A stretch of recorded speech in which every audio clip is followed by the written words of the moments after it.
What's going on, car guys and car gals? It's Lou Ramirez, the car guy. And it's Fred Leonard, subprime hero. And we are Brewing Solutions on the Car Guy Coffee Podcast. And we are live at the Kain Event 2024 in lovely Lexington with the one, the only, Dave Raymond.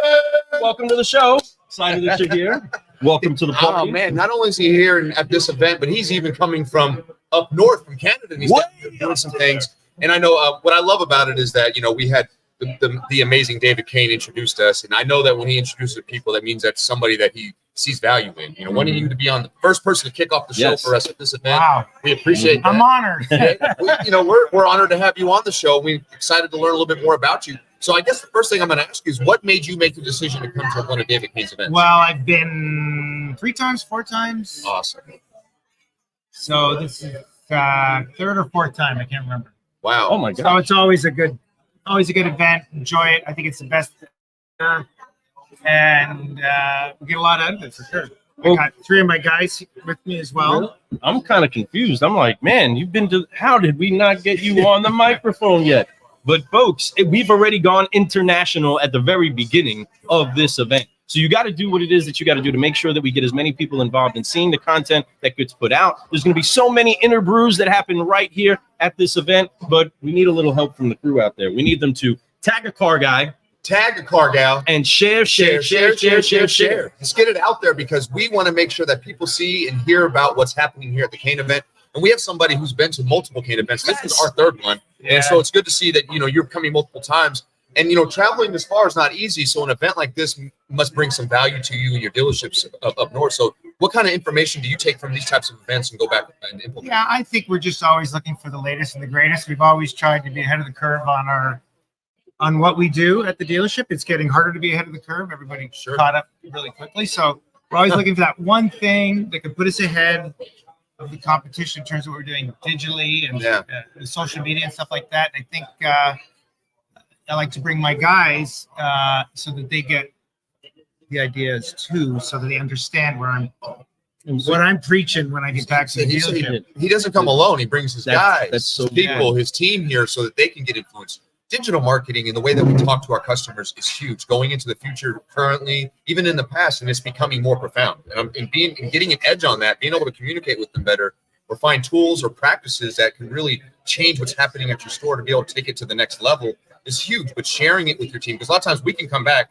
as leaders and be excited, but your team is not getting as excited. You know what I mean? So we got to make sure that you bring the team in so they can feel that same cup of coffee that you're drinking, get that energy that you come back with. So that's beautiful to do that. Really important. There's so many different places you can go to educate yourself that you can take your team to, different events, different conferences.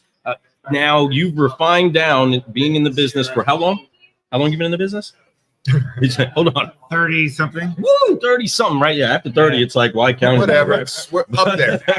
But after 30 something years of being inside of the business, you've seen a lot of conferences, you've seen a lot of things, and this is one that you decided to bring, cross borders to come see with the team. What is it about this event that separates it from the others? I think the quality of the presentations are exceptional. I remember the first year we were here, I was with George, and came with me, and we're like, well, that was a good presentation. And the next one's up, you're like, well, that's really good. And then just kept coming one after the other, like, holy cow. So the presentations are A+, 10 out of 10. I don't think there's an event that we don't really go to any other events now. This is the one we wait for this. That's pretty amazing. I think big. we just find the other events substandard compared to this one. So and that's not him joking. That's real. I know what you mean by that. Mm-hmm. There's some kind of elegance to this event, right? There's something that's a little bit next level where when people come here, they're not here to just have fun. As a matter of fact, that's just a byproduct of what we're doing here. Right. The thing here is the education is so profound, and the people here are so excited to give you that information. I think Dave puts it best. It's drinking from a fire hose. Yep. And it's being able to take that fire hose and get some key ideas from it. It's great for us. We've worked with people that we've met here and after the conference, so it's been really good. And some of the people that you've met here, surely you're going to be able to rekindle some of those relationships. But what is it that you want? I mean, I know bringing your people here, you want them to kind of see and feel and taste a little bit of what you're getting. What is it that you want your people to get most from this event to be able to bring back home with? Because everybody has to feel like they put more inside of their bag than just swag, right? They have to actually bring something back to use. Yeah, I think the thing is I like data. Okay. I like information. And I just want my team to understand why that's important. So this kind of helps. I brought a couple guys last year, and he goes, now I get why you want all this information, right? Like it took, even though they kind of get it once they come here, they really understand it. I think the other big thing that we're looking for right now at this conference is how do we get social media to the next level? We're kind of, I think we could do a better job. We just haven't. We've taken it for granted, right? And I think that's our next the next frontier frontier to tackle. You know, we got the website, SEO, and all that stuff, and we want to tweak that. There's like an idea. I have this idea, Fred. I don't know, like a poof, like an epiphany. It might look a little bit like this.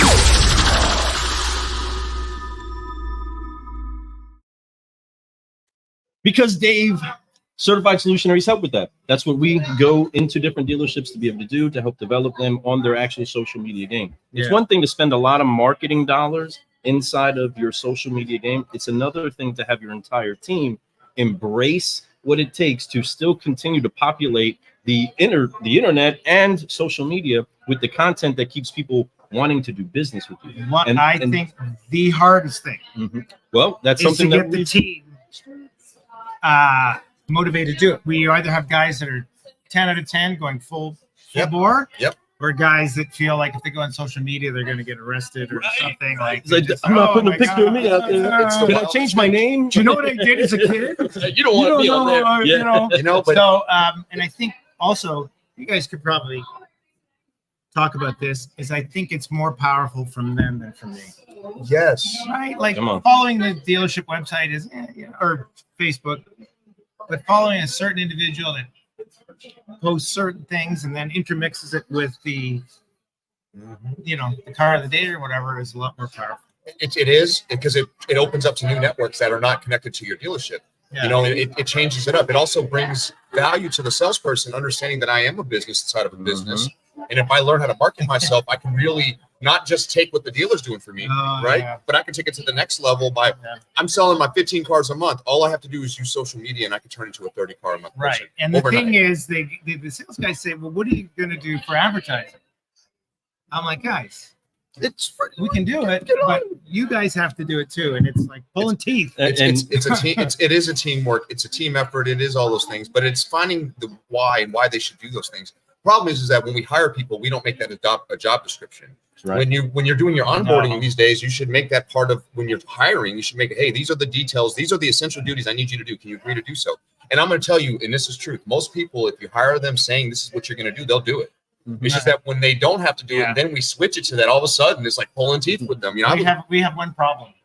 What's that? We don't hire any salespeople. They've all been there forever. So we got this really good problem. It's a good problem. It's a great problem. Yeah. But they're like, hey, I've been doing this for 20 years. It's worked, right? So our problem is taking the old dogs into the new world, and that I think it's a little different than we haven't hired a sales guy in a long time. Wow. I think our newest there's guy, nothing like a baby in the totally. Our newest guy is like 2 years new, and then the second guy is 6 years new. So I'm glad that you have that type of. That's pretty awesome to have that type of. When you have people that stay and believe in what you're doing, there, it's great. I got 20 years in retail plus, and when I was in, I didn't have social media, I didn't have Facebook, I didn't have anything. And then I discovered the power of it, and it changed everything for me. I was stubborn. I was like, I don't need this. Why? I know everybody I want to talk to, right? Again, like no different than your salespeople. But then I embraced it because I wanted to grow. I had a reason. When we find that reason in people, and that's what something that Lou and I with Certified Solutionaries, we go in there, we find that reason, and we put our thumb on it, and we make sure that we know they're loved. But hey, look. This is a way for you to do this. Not now. I don't expect people to go from 0 to 100 overnight, right? No, I don't need that. We get them to start getting small habits. doing it like just a daily, hey, I'm at work post, right? And then eventually we start getting to do personal posts. We could do things, but it's a process. And getting into social media, and I love that you're talking about it, is the best way to be able to take what you have, show it to the world, and almost do it for nothing. It's just time. It costs you nothing. And if you have your whole team doing it, dealers, I promise you, it'll change your whole game up. You can spend the same amount in advertising, you still get that traffic, but imagine having the extra traffic and the pride that your salespeople will take when they have their own customers coming. Hey, look, these are appointments that I got from your marketing. Here's my marketing that I did. And look, I sold another 10 cars this month because of it. It's huge. Yeah, taking your team to a place where they embrace the magnitude of power that they have in the marketing tool of social media. It takes it to be a culture setup. They have to adjust their culture in the way that they see it, because there are some people that, man, they can brew some coffee good. There's an old style of doing it. You always want the freshest of the beans, right? You always want the freshest of the news. And you're coming here to get a fresh cup full and bring it back with you. Great news is you started off the right way on the Car Guy Coffee podcast, getting energized, getting caffeinated, brewing some solutions. And who knows, we just might make some certified solutionaries out of you all. But you being on the show, make sure that you are one. And there are 3 things that certified solutionaries do consistently, and that's drop F-bombs. Yeah, we have to drop F-bombs. In the States, we got all kinds of F-bombs, okay? But these are the F-bombs that don't offend the moms in here or Canada, okay? And they are to forgive, focus, and to fly so that we can keep growing all the time. So we're going to wrap up this show, and thank you so much for getting things started. But you got to fly with us real quick. Are you ready? Let's do it. Hands on the shoulders real quick. We're going to be loud and proud on 3. 1, 2, 3. Forgive, focus, fly, and keep growing, keep growing. That's right. Thank you so much, everybody, for tuning in with us as we kick off this Kain 2024 in lovely Lexington, Kentucky. You should be here. Come on. We still got 2 more days, and you can still make a half day. Come on. Fly on out. I promise you, you won't regret it. He flew all the way from Canada. Canada. I'm just saying, No excuses. Andy brought his team with them. Let's go. Well, everybody, I am Lou Ramirez, the Car Guy. And I'm Frelin Arts, subprime hero. And you've been brewing solutions on the Car Guy Coffee podcast at Kain 2024 with the one, the only, Dave Redman. Thank you so much for tuning in. We will see you all later. Keep brewing solutions, everybody. We'll see you later.